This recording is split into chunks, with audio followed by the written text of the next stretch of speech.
hiding down here under the shelf in the kitchen, you see that thing bubbling away, that means the yeast are having a good old time having their little fermentation orgy in the tank here. Okay, they'll go about 2-3 days really going at it, and then they'll just kind of sit back for a couple weeks smoking cigarettes and dying off. And then it'll be time to bottle the beer.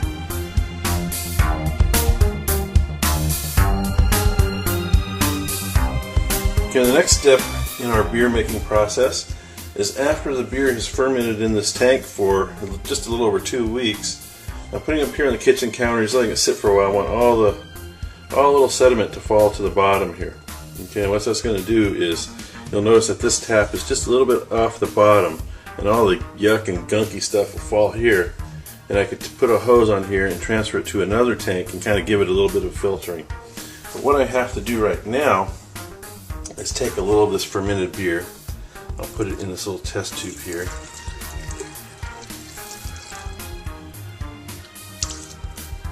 Okay, that's our finished beer right there. I'm going to take this little device, which is a hygrometer, and put it in here, and it'll float and tell us how much alcohol is in the beer. I think I need a little bit more to sit in the bottom. I'll pour a little more beer in here. Okay, so we'll let that float for a minute, let the bubbles die down, and see what I. So now I've removed the airlock, and now I'm going to add the priming sugar, which is going to allow this beer to carbonate.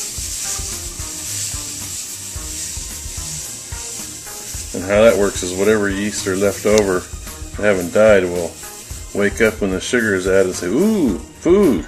They'll eat it, they'll burp, they'll fart, and all that become the bubbles in our beer, adding carbonation. Okay, so now I've got my sterilized tube hooked up to the fermentation tank, and I've got my other tank down here in the bottom where the filtered beer is going to go in. So I just put the tube in there, turn on the tap, and hope everything comes out the way. Oops, that's not good. Put the tube all the way in so it doesn't squirt out.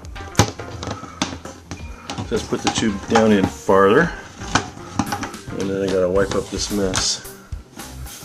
Alright, so, sorry about that. So I got the tube all the way in now. Let's turn this tap on. There it goes. And we'll let the beer flow into that tank via gravity. And now I gotta wipe up that little beer puddle there. Just wanted to show you how gunky the inside of the fermentation tank looks when it's all done. That's where all the dead yeast go to die down there in the bottom, and then just all the stuff that they leave on the sides here. So I gotta dump that out and then wash this barrel and save it for next time. And note to self, next time don't tamp down the lid so tight so you don't have to end up damaging your bucket and destroying the lid in the process of getting it off. Now the last step is to just bottle this beer. So the first thing you want to do is take your bottles and put them in a dishwasher and just run them on a hot rinse cycle to sterilize them. Okay, now we're just going to fill up our bottles. This is kind of tricky. You want to see, not let it gush out when you turn on the tap. And we're just going to fill it to within about an inch or so of the top. And you can see I'm doing this over the sink because it's probably going to, in fact, I can already see some spillage coming out there. Okay. It's hard to see with these brown bottles just where an inch is. There we go. That's about an inch from the top, right there. So I'm just going to do this over the sink. And since I don't have an automatic filler, I got to do it one by one. And then we'll cap it when we're done. So now I've got my bottles of beer lined up like little soldiers here, and the only thing left to do is put caps on the bottles.